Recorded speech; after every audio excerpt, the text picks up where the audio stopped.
Mitigation block, ये term आपने बहुत बार सुना होगा। अगर नहीं सुना तो आज हम इसके बारे में डिटेल में डिस्कस करेंगे। ये कंसेप्ट आपकी ट्रेडिंग स्ट्रैटेजी को नेक्स्ट लेवल पे ले जा सकता है।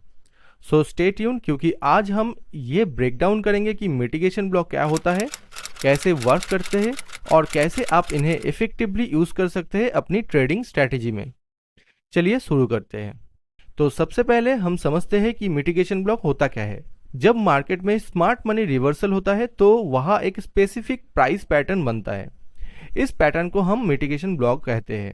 मिटिगेशन ब्लॉक कुछ इस तरह से होता है कि बुलिश मार्केट की केस में पहले एक लो बनता है, फिर एक हाई बनता है, उसके बाद एक हायर लो एंड देन एक हायर हाई। ये सीक्वेंस फॉलो होता है। अगर ब्रेकर ब्लॉक की बात करें तो उसमें लो हाई, लोअर लो और हायर हाई का पैटर्न होता है। ये डिफरेंस समझना इंपॉर्टेंट है। मिटिगेशन ब्लॉक बियरिश मार्केट के केस में कुछ इस तरह से बनता है कि पहले एक हाई बनता है, फिर एक लो, उसके बाद एक लोअर हाई, देन फाइनली एक लोअर लो। और ब्रेकर ब्लॉक की पैटर्न देखें तो यहाँ पे पहले high, then low, then higher high और लोअर लो। ये पैटर्न समझना ट्रेडिंग के लिए बहुत ही जरूरी है, क्योंकि ये आपको मार्केट के पॉसिबल रिवर्सल को आइडेंटिफाई करने में मदद करता है। अभी अगर इस चार्ट को ध्यान से देखा जाए तो यहाँ पे क्लियरली मार्केट में एक low, then high, then lower low, then higher high बनते हुए हमें दिख रहा है। इस पैटर्न को हम ब्रेकर ब्लॉक बोलते हैं, क्योंकि मार्केट का जो पहला रिवर्सल है उसी को हम ब्रेकर ब्लॉक बोलते हैं। अभी इसके बाद जो मार्केट कंटिन्यू करेगा वो कंप्लीटली मिटिगेशन ब्लॉक के थ्रू ही करेगा। जैसे कि यहाँ पे आपको क्लियरली दिख रहा है, मार्केट ने एक लो फॉर्मेशन किया, उसके बाद high, then higher low and higher high. तो ये जो कंटिन्यू कर रहा है मार्केट, इसी पैटर्न को हम एक्चुअली में मिटिगेशन ब्लॉक बोलते हैं। उसके बाद आप देखिए मार्केट ने फिर से एक लो क्रिएट किया यहाँ पे, then high, then higher low, then higher high. तो इसी पैटर्न को हम फिर से मिटिगेशन ब्लॉक बोलते हैं। अगर हम इस चार्ट को ध्यान से देखें तो पहले मार्केट आप देखो एक हाई क्रिएट किया है, देन एक लो क्रिएट किया है, देन एक हायर हाई क्रिएट किया है, देन एक लोअर लो क्रिएट किया। तो पहला जो रिवर्सल हो गया उसको हम ब्रेकर ब्लॉक बोलते हैं, जहां पे मार्केट अपना स्ट्रक्चर ब्रेक कर रहा है ऑपोजिट साइड में। उसके बाद जब मार्केट कंटिन्यू कर रहा है, पहले एक हाई क्रिएट किया, देन एक लो क्रिएट किया, देन एक लोअर हाई क्रिएट किया एंड उसके बाद लोअर लो क्रिएट किया। तो ये हमारे पास हो गया मिटिगेशन ब्लॉक। उसके बाद फिर से मार्केट देखो सेम मिटिगेशन ब्लॉक बनाते हुए कंटिन्यू कर रहा है। यहाँ पे एक हाई है, उसके बाद लो है, उसके बाद लोअर हाई एंड लोअर लो। तो ये भी हमारे पास एक मिटिगेशन ब्लॉक है।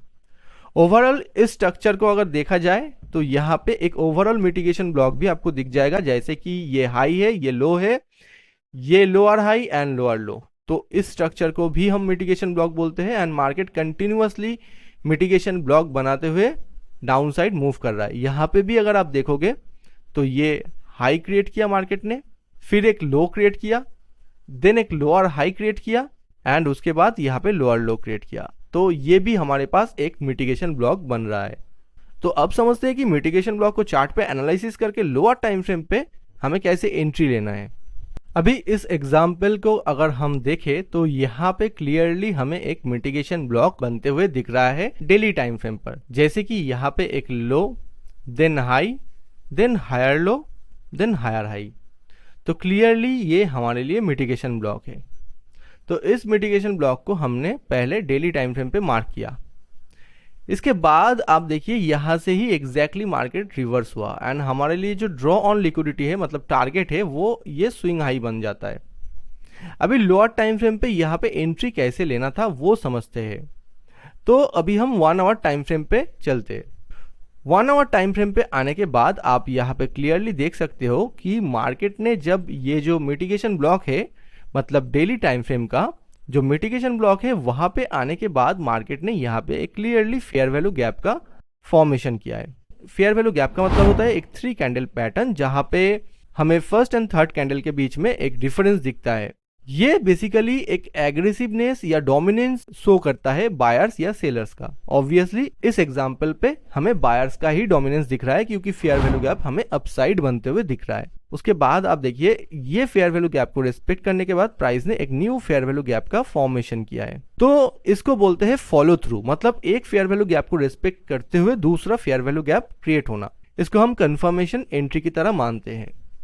अगर आप थोड़ा सा और भी डिटेल में देखोगे यहाँ पे एक प्रॉपर हमें low, high, higher low and higher high बनते हुए दिख जाएगा। तो ये भी हमारे लिए एक लोअर टाइम फ्रेम का मिटिगेशन ब्लॉक बन चुका है। तो हमारे पास जो एंट्री कंफर्मेशन है वो बहुत ज्यादा हाई प्रोबेबल है लोअर टाइम फ्रेम यानी कि 1 आवर पे। तो यहाँ पे आप क्लियरली एंट्री ले सकते थे इस लेवल पे, इस फेयर वैल्यू गैप के ऊपर। आपका जो स्टॉप लॉस रहेगा वो रहेगा नियरेस्ट स्विंग लो, जो कि हमें यहाँ पे दिख रहा है। एंड टारगेट आप एटलीस्ट 1:2, 1:3 या फिर हमारा जो ड्रॉ ऑन लिक्विडिटी था हायर टाइम फ्रेम पे वो था डेली का जो ये स्विंग हाई था, ये स्विंग हाई पॉइंट्स तक भी आप अपना टारगेट को ट्रेल कर सकते हो। इस केस में हमें 12 RR से भी ज्यादा रिस्क रिवार्ड देखने को मिल रहा है। हायर टाइम फ्रेम पे पहले हमने मिटिगेशन ब्लॉक को आइडेंटिफाई किया, उसके बाद लोअर टाइम फ्रेम पे जाके हमने fair value gap and same mitigation block का कंसेप्ट यूज करते हुए एक एंट्री डिसाइड किया। तो ऐसे ही हमें एंट्री लेना होता है। क्लियरली इस चार्ट में आपको एक प्रॉपर मिटिगेशन ब्लॉक होते हुए दिख जाएगा। तो अभी यहाँ पे क्लियरली एक मिटिगेशन ब्लॉक का फॉर्मेशन हुआ है। अभी इस लेवल पे हमें एंट्री कैसे लेना था, लोअर टाइम फ्रेम यानी कि 5 मिनट पे जाके हम देखते हैं। 5 मिनट पे अगर आप देखोगे तो हमने ऑलरेडी एक्सप्लेन किया हुआ है शार्प टर्न एंट्री के बारे में। तो जाके हमारा मनी मेकिंग सीरीज वाला प्लेलिस्ट जरूर देखना, आपको बहुत ही अच्छे तरीके से सारे कंसेप्ट समझ में आ जाएगा। तो क्लियरली आपको दिख रहा है कि यहाँ पे मार्केट ने एक छोटा मोटा बुलिश फेयर वैल्यू गैप का फॉर्मेशन किया है, ठीक है। एंड तुरंत मार्केट ने यहाँ पे एक शार्प टर्न मतलब एक बियरिश फेयर वैल्यू गैप का क्रिएशन किया है। तो ये है हमारे पास मैनिपुलेशन गैप एंड ये है रियल फेयर वैल्यू गैप। इस केस में हम जो थर्ड कैंडल होता है वो अगर एक्सपेंशन कैंडल है मतलब मिड कैंडल है उसके अंदर रहता है, अगर मतलब एक इनसाइड कैंडल का फॉर्मेशन करता है अगर थर्ड कैंडल, तो डायरेक्टली हम यहाँ से एंट्री ले सकते हैं ये क्लोजिंग से। एंड हमारा जो एसएल रहेगा वो क्लियरली ये स्विंग हाई तक रहेगा नियरेस्ट, एंड टारगेट हम 1:2 लेके चलेंगे, ठीक है। तो क्लियरली यहाँ तक हमें 1:2 दिखने को मिल रहा है। और हमारा हायर टाइम फ्रेम का ड्रॉ ऑन लिक्विडिटी भी यहाँ पे था, तो यहाँ पे हमें क्लियरली आप देखो 1:2 मिलते हुए दिख रहा है। अभी 4 आवर के चार्ट में ये हमारे पास एक मिटिगेशन ब्लॉक है, क्योंकि यहाँ पे एक low high, higher low and higher high का फॉर्मेशन हुआ है। तो ये हमारे पास मिटिगेशन ब्लॉक हो गया।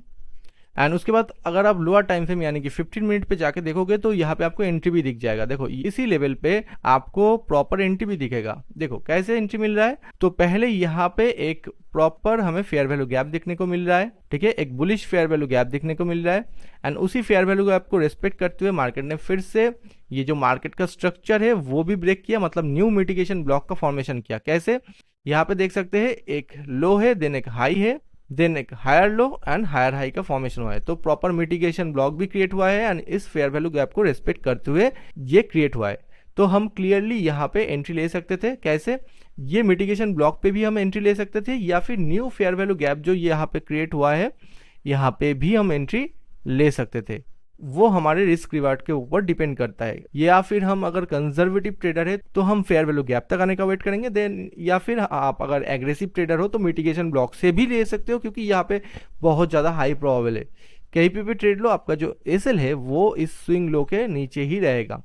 तो अगर हम यहाँ से एंट्री लेते, ठीक है, यहाँ पे इस फेयर वैल्यू गैप पे एंड यहाँ पे अपना एसएल रखते, तो क्लियरली हमारा जो टारगेट है 1:2 वो तो क्लियरली अचीव हो गया। यहाँ पे 1:4 भी अचीव हो गया। बाद में आपको मार्केट यहाँ तक भी जाते हुए दिखेगा, ठीक है। लेकिन फिलहाल के लिए आप 1:2 या 1:3 तक ही टारगेट करना, यही आपके लिए बेहतर होगा। अगर आप ऐसे ही fair value gap related analysis को लाइव मार्केट में देखना चाहते हो तो हमारे फ्री टेलीग्राम चैनल को ज्वाइन कर सकते हो। एंड प्रॉपर चार्ट स्टडी से लेकर एंट्री तक एक सिस्टमेटिक और डिटेल ट्रेडिंग प्रोसेस के लिए आप एफवीजी मेंटरशिप प्रोग्राम को भी ज्वाइन कर सकते हो। एंड इसी के साथ अगर ये वीडियो आपको इंटरेस्टिंग लगा होगा तो लाइक एंड सब्सक्राइब जरूर कीजिएगा एंड अपने दोस्तों के साथ ज़्यादा से ज़्यादा शेयर भी कीजिएगा। एंड कोई भी डाउट हो तो आप कमेंट करके मुझसे पूछ सकते हो। तो आज के लिए इतना ही, मिलते हैं नेक्स्ट वीडियो में। Thank you.